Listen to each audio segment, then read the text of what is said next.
Hi everyone, you're welcome to MyProfessorNote. This is Bhupesh Sharma. As you know, this is a series of quick revision and we are covering most important topics from your NET Set Gate English Literature exam point of view. So, this is the video about an apology for poetry or defense of poetry written by Philip Sidney, written in the 1580s and published in the 1595. This work has two names as per the edition. The first edition which is published in the 1595 and the another edition published in the similar year, but the first edition was given name Defense of Poetry and the second edition given the name An Apology for Poetry.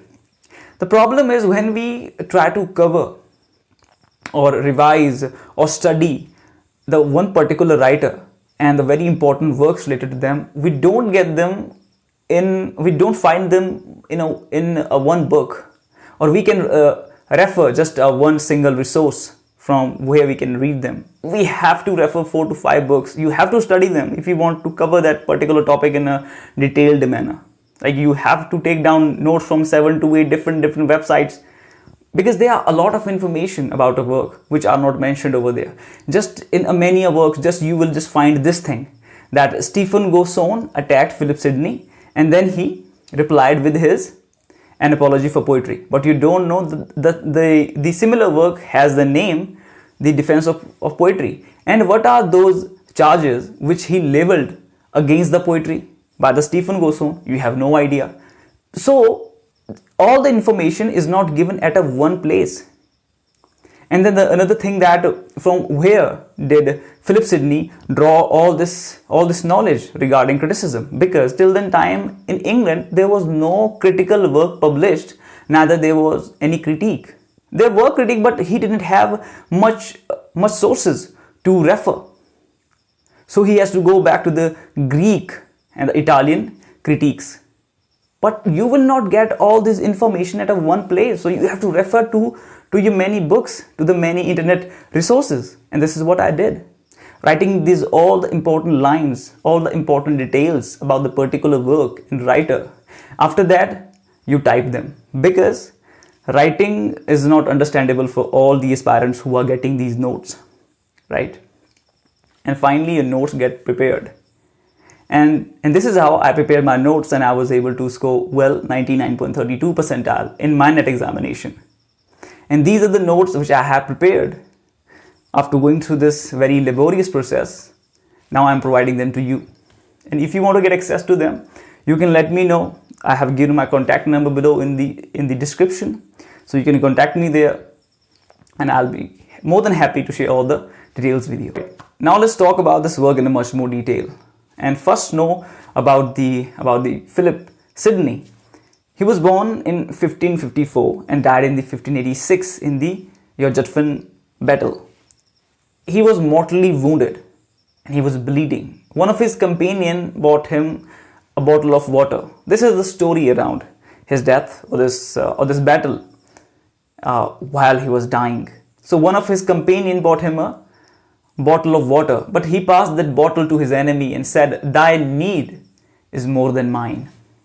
And now if we bring the criticism here, how it will be seen. Now some people say that he did this very deliberately because now he was dying. So he want to left a memory behind so that everyone can know him for his kindness. Right? He want to become a good person. The same temptation which we get to see in the T.S. Eliot, your murder in the cathedral, when Thomas Becket, the last temptation of the martyrdom, that you are doing all this because you want to become good, you want to have the martyrdom, you want to people remember you for the good you have done for them, right? The similar thing that a lot of people will tell you on YouTubers who say that you do this, we will change your life, we are doing this because we want to help you, and they are doing just nothing. So it's called they are just saying it for the sake of becoming good in the eyes of people, right? So through this critical perspective, you can also see this statement. I'm just trying to bring in the criticism here. And the second thing, you can merely observe it, the way he said. He was a good human. This is how he died and this is what he done. And now if I just apply here the theory section, because we are talking about the criticism, so it becomes important. This is just merely the statement. This is just merely the quote of the Philip Sidney while he was dying. He said that thy need is more than mine. And if we see this statement, if we see this quote through the eyes of literary theory, right, your feminism, your Marxism, your structuralism, your post-structuralism, your deconstruction, how will you see it? Like the feminism perspective will say, oh, they have mentioned about Philip Sidney because he was a man. If it would be a woman, nobody would have written about her. So now your Marxism point of view, oh, because he was from a noble class, very higher class person, that's why people have written about him. If it was a very a common person, you know, a soldier, a common person, a common soldier who have died over there, nobody would have written about him, right? Then your structuralist point of view, what will that say? They will throw out your battle, they will throw out your Philip Sidney, they will not mention any contextual detail. They will just merely look at the sentence or his quote which he said, and that is, thy need is more than mine. Now structuralism will just look at this quote. Do we have the subject at the place, verb at the place, and the object at the place? It is backed up by the rules. It is according to the rules. If it is according to the grammar, if it is, check it, it's right. So different approaches. I'm trying to bring these things here because we're talking about criticism, and your literary theory is something which is developed from the criticism. So it becomes important for us to understand all the things. Okay, and now this work, An Apology for Poetry. This work, as a reply, it was for the Stephen Gosson, right, who wrote the School of Abuse in the 1579, and it was a reply from the Philip Sidney.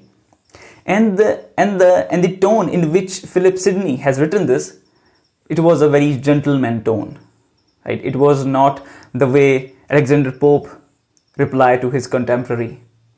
It is not the way Dryden replied to his contemporary.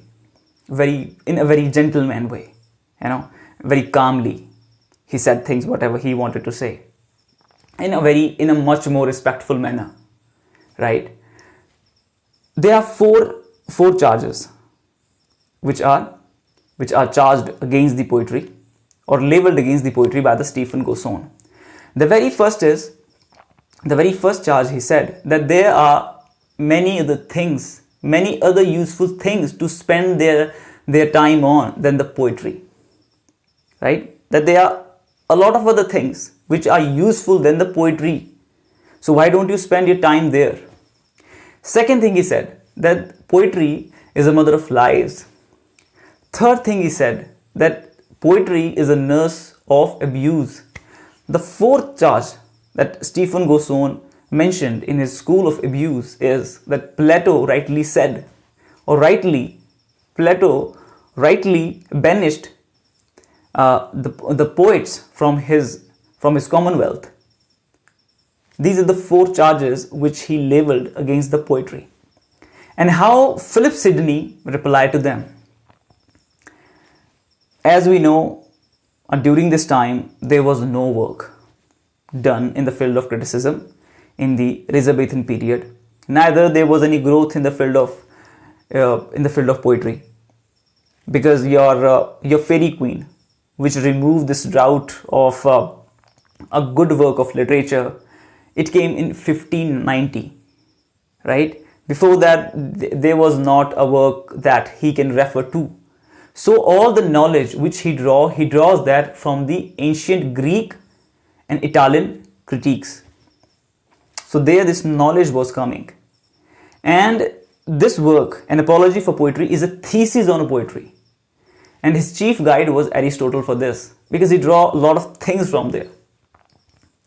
The influence on his work is of Homer and Aristotle more, and then also from the other critiques like Dante, Bhupesh, even though they are not the critiques but they are the poets, but he draw knowledge from them as well to write down this work, to understand what poetry actually is.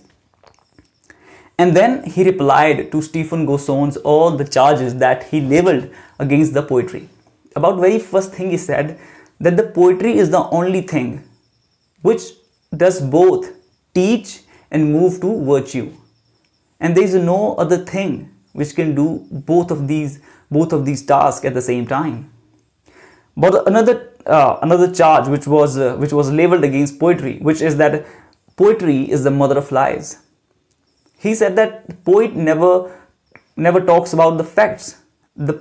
A poet never talk about the facts. We never talk about the past and present. We merely use these things to reach the higher level truth. When we never proclaimed something, when we never said something that it is right or wrong, we are just imitating to teach and to delight. And this is what poetry is, right? And then the third thing he said, which was the charge of the Stephen Goson, he said that the poetry is a nurse of abuses. And the exact writing of Stephen Goson was that poetry abuses men's wit and train it to lustful and sinful love. And then Philip Sidney replied to it that this is not men's wit which is abused by poetry, but poetry is abused by the men's wit. There is not only poetry which talks about lustful and sinful love. We have many a kind of poetries, right? Different types of poetry we have, right? And then he talks about all the species, various species of poetry, like pastoral, elegy, your epic, your satire, right? He talks about all these things. And for example, like a pious plowman, this poetry is not about any which talks about sinful and lustful love, right? What it talks about is it talks about the 14th century medieval England religion, social and economic condition, right? And if we talk about Beowulf, it has a heroic quality. Whenever we read Beowulf or read about this hero of Geats, the Beowulf, our blood pumped up. He's having a fight with Grendel. I said that I don't need any sword because he find himself equal to the strength of Grendel. Let's have this fight hand on hand, right? And when we read such a poetry, we get motivated. So there is not only one kind of poetry, and this is how he defend poetry against this charge. And the final one, where he said that Plato rightly banished the poets from his commonwealth. He said no. Plato even said that poets are divinely inspired, right? And he said to banish the abuse, not the thing, not the poetry itself. And if today we want to see that how this work is, we all are Stephen Goson, right? How? Let's talk about movies. We find, we all the people, I think, whosoever watching this video, I don't know, but we find most of us that watching Bollywood action films in which you have these item songs and all, it is a sheer wastage of money and your time.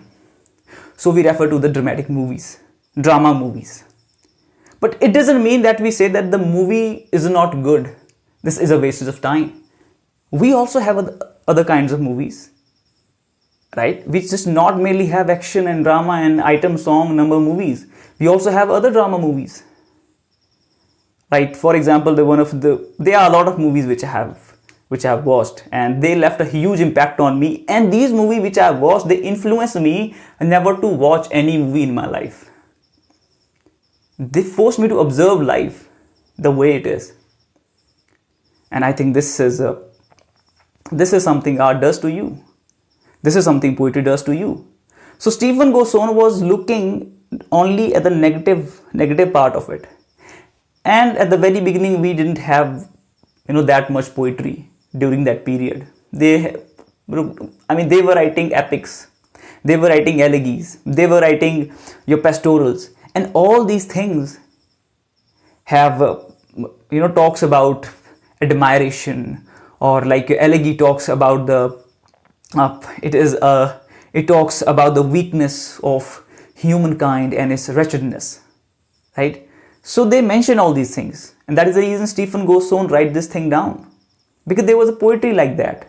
In the similar way as I give the example of these movies, right? So this is how your Philip Sidney reply and defend the poetry against all the charges which were leveled by the Stephen Gosson, right? So I hope you enjoyed this lecture, right? If you enjoyed it, so you can share it with the other people, and very soon I'll bring the second part of the revision series that we are doing on the British literature. And I forgot, I think I have mentioned it at the very beginning, one of the quote which he draw from the Aristotle, that that poetry is an imitation, right, which is termed by Aristotle as a mimesis, and it teaches you and delights you. And he also said that the poet bring forth the nature in a much more beautiful manner than already it is, right? The poet makes this nature or this world more beautiful, than it is created by God. So you just can't say that we are just simply imitating. We are not, because what we find, the way it is being described in the poetry, the world or the love or whatever it is, you can't say it is the imitation, because it is completely different from the reality. And this is what Philip Sidney have written here in his work, An Apology for Poetry or Defense of Poetry, which is published in the 1595. So I hope you enjoyed it. Again, I'm saying it. Well, you study well. Very soon I will come up with the next video, and for more details you can join to my Telegram channel. There I just keep sharing all the quizzes and most important notes. Till then time, my Professor Note signing off.